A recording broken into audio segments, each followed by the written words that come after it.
Oke, kita pindah ke Pak Ibnu Kalam. Ya, Selamat selamat malam. malam Pak. Ya, silakan Pak Ibnu. Ya, Pak Assalamualaikum Ibnu. Pak Ibrahim.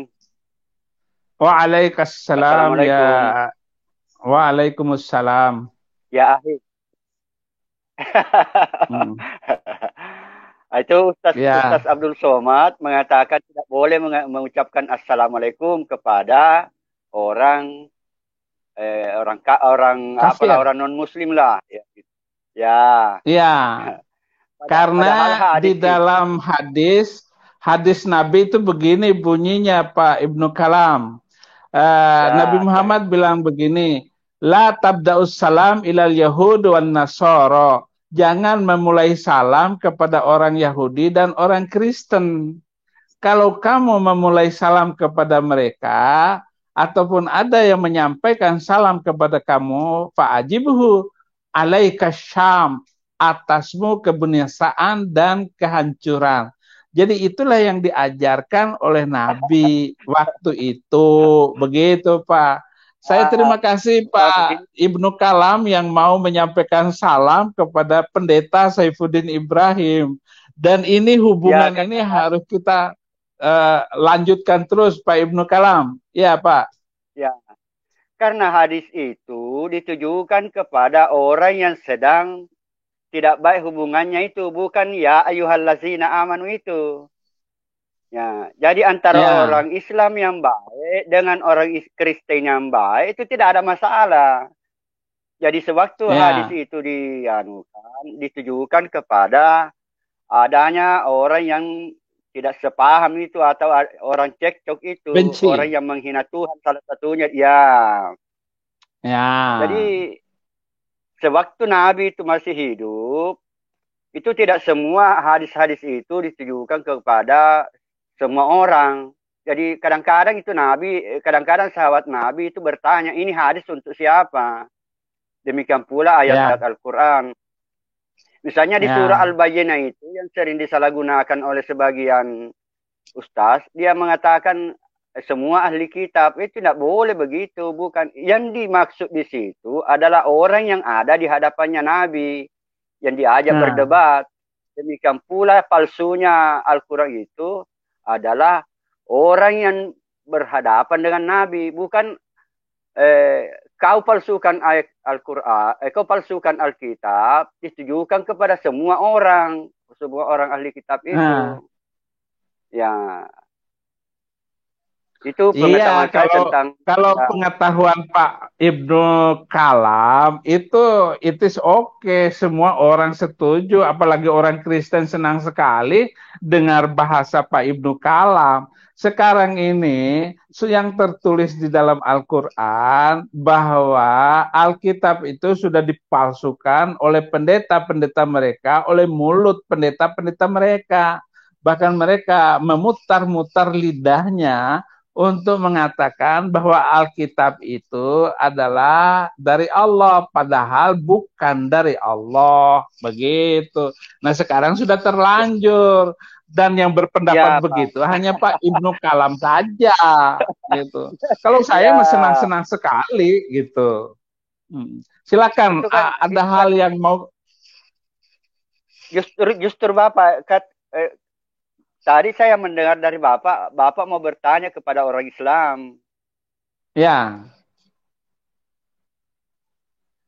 Ya, ya saya begini Pak, saya sampaikan dulu, saya sudah mengajak itu Jonathan Nandar dan eh, Mu'allaf Center itu untuk memperbaiki orang Islam itu sendiri, bahkan ulama itu. ya, Karena banyak yang keliru memahami itu. Jadi lebih baik Jonathan Nandar dengan mualaf Mu'allaf center. Center. Mu'allaf Center itu, mari kita sama-sama mengkoreksi pendapat-pendapat ulama yang keliru. Karena banyak yang keliru. Iya, Ya, karena kalau orang Kristen itu sendiri, itu kan sudah saling mengkoreksi antara Arius dengan Athanasius. Jadi kalau kita di Islam juga harus begitu, harus harus di dalam ruangan di dalam Islam itu saling memperbaiki. Iya. Ya. Satu contoh Pak Iya. saya kasih. Saya tadi mendengar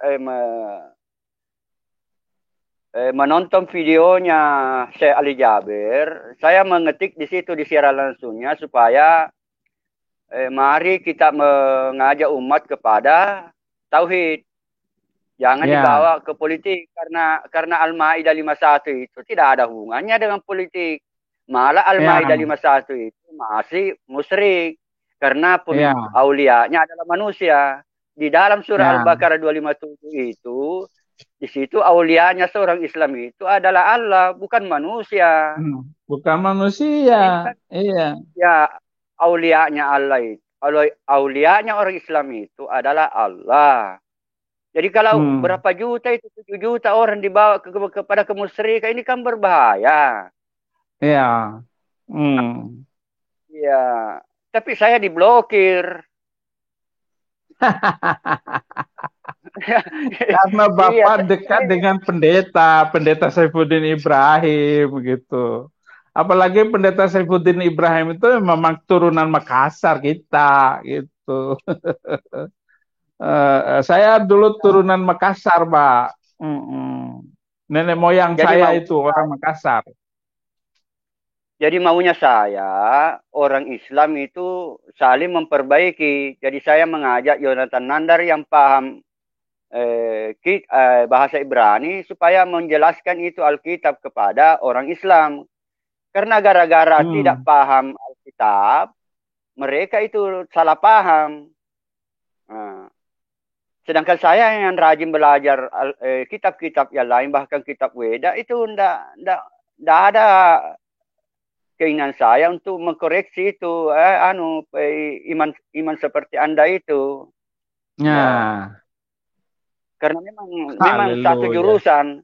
Jadi bagi saya itu agama itu banyak diciptakan Tuhan. Sehingga salah satu bentuk kekayaan Tuhan. Jadi silakan masing-masing dapat surga. Karena di dalam Al-Quran, Nabi Muhammad ditegur oleh Allah, apakah kamu menghendaki seluruh manusia di bumi ini percaya kepada Allah dan percaya kepada kamu? Itu bagi Allah urusan gampang sekali, gitu. Supaya terlihat bahwa manusia ini diciptakan berbeda-beda, gitu. Ya betul Pak, betul. Nah, sekarang apa yang Bapak tadi masalah siksa kubur. Ya. Ya, kalau menurut dari Ibnu Sina, memang yang disiksa itu adalah rohani saja. Tapi ditantang oleh Imam Al-Ghazali. Al-Ghazali mengatakan harus disiksa batin dengan rohani dengan jasmani. Ya. Tapi jadi di dalam ini pertentangan di dalam ulama Islam itu ada. Jadi sebaiknya kalau permasalahan seperti ini memang orang Islam sendiri yang harus membicarakan itu, Pak. Ya. Sebab juga cari di Alkitab itu memang tidak ada siksa kubur juga. Agak kurang itu ayat. Boleh dikata tidak ada itu di dalam Alkitab. Memang tidak ada, Pak. Tidak ada cerita siksaan kubur. Itu sebabnya saya itu masuk Kristen, Pak. Karena nggak ada siksaan kubur. Jadi ketika saya meninggal nanti, saya nggak disiksa. Beda dengan Pak Ibnu Kalam. Begitu Pak Ibnu Kalam meninggal, nanti Mungkar Nakir langsung datang ke kubur Bapak. Kenapa kamu sampaikan salam kepada pendeta Saifuddin Ibrahim? Bapak sudah langsung digebugin. Saya berdebat dengan malaikat itu, Pak. Saya akan menjelaskan kepada malaikat. Bapak debatnya bagaimana nanti coba? Saya mau dengar gitu. Ya nantilah kan harus meninggal dulu, Pak. Enggak, sekarang harus diskenariokan dulu Bapak ngomong apa sama Mungkar dan Nakir gitu. Kamu jangan ganggu saya kan nggak bisa bahasa Arab.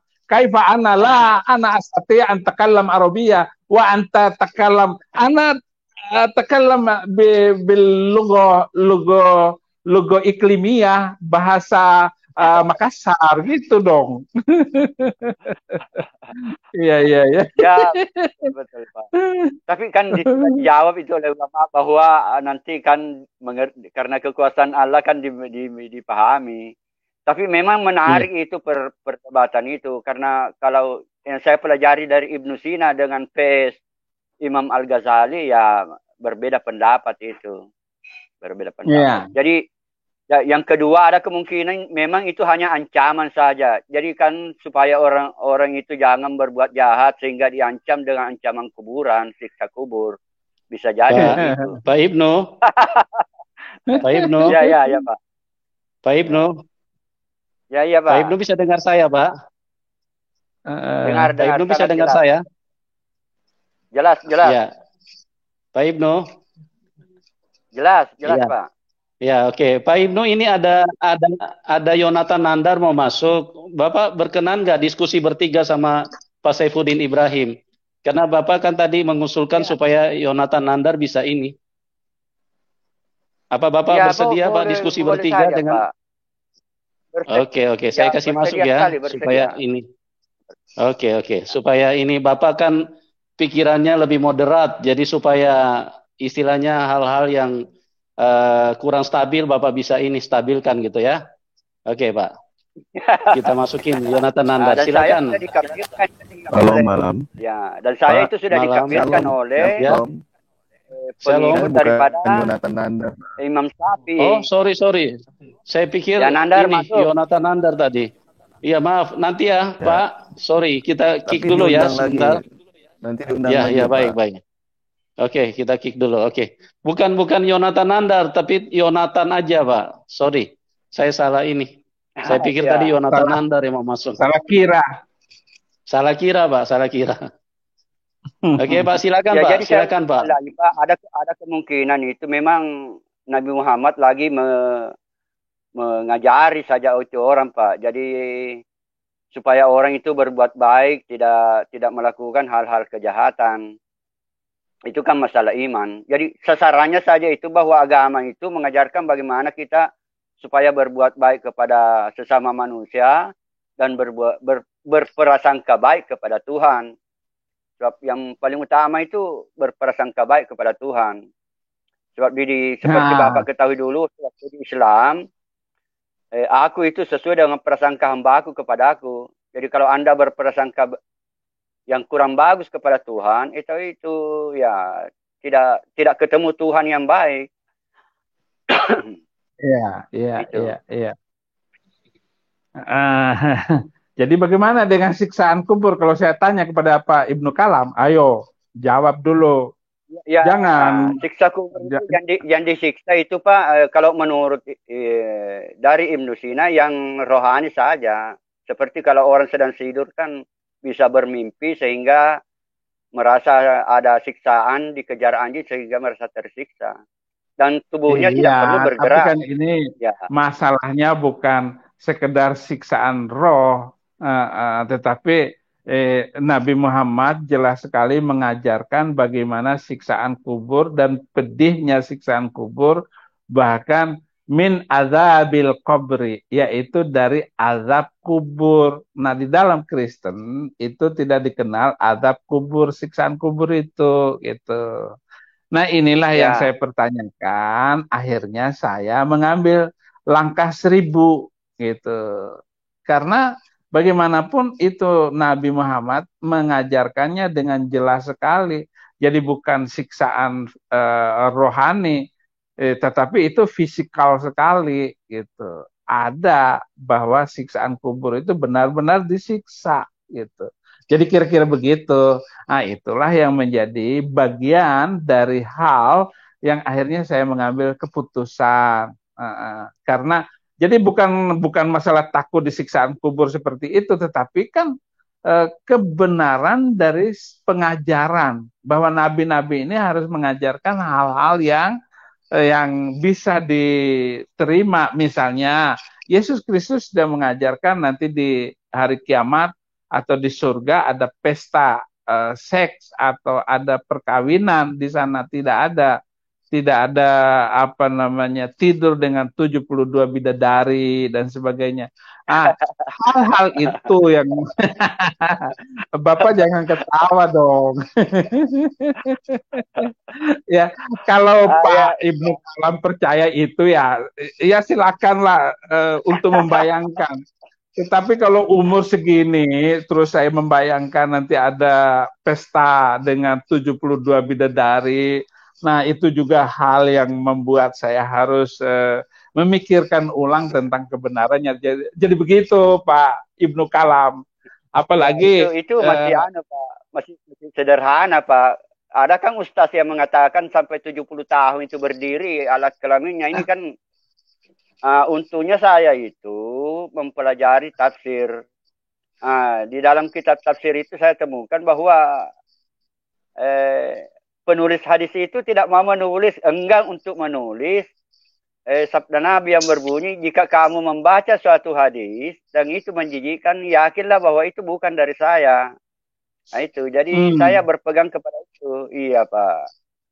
Jadi itu yang tapi hadis itu yang banyak sekali, Pak Ibnu Kalam. Itu banyak sekali, bukan satu dua, dan seluruh kitab hadis, baik itu Imam Muslim, Bukhari, sama-sama Nasai, ada semua kitab tentang tidur dengan 72 bidadari itu.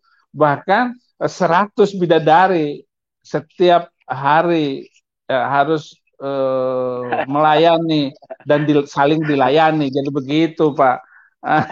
Baiklah, Pak. Haleluya. Jadi asik sekali kita dialog ini, Pak. Yang berkarakter seperti itu. Jadi yang sesuai dengan apa yang dimiliki karakternya oleh orang-orang Arab, Nabi Muhammad menasehati seperti itu. Ya. Tapi bagi pencari kebenaran, bagi yang ingin surganya lebih hebat, itu kan lain lagi lain lagi nasihatnya Nabi. Saya kasih contoh misalnya di dalam Nabi itu kadang-kadang tidak menasehati orang seperti yang tertulis di Al-Quran. Di Al-Quran itu misalnya hormati kedua ayah ibumu, kedua orang tuamu. Tapi Nabi malah menasehati ibumu. Ini kan tidak sesuai dengan Al-Quran. Karena Nabi menasehati orang yang karakternya yang dinasehati. Tidak, karena karakter dia tidak hormat dengan ibu, gitu. Berantem terus sama mamanya, kan begitu. Akhirnya, siapakah yang lebih aku taati dari keduanya? Ibumu. Siapa lagi ya Rasulullah? Ibumu. Siapa lagi ya Rasulullah? Ibumu. Siapakah lagi ya Rasulullah? Bapakmu, abuka, gitu kata Rasulullah. Mungkin itu saya setuju dengan Bapak di dalam hal ini, gitu. Iya. Jadi saya lebih contoh itu, Pak, bahwa hadis itu tidak ditujukan kepada saya, tapi ditujukan kepada yang lain. Demikian pula sesuai dengan karakternya orang. Sama dengan ayat-ayat di dalam Al-Quran, itu ditujukan kepada yang sesuai dengan karakternya itu. Di zaman Nabi itu orang bertanya, ini ayat siapa? Ya, ayat ini untuk siapa? Hadis ini untuk siapa? Yang seperti itu yang saya ketahui tentang ajaran Islam. Iya. Baik, Pak Ibnu. Terima kasih, Pak. Kita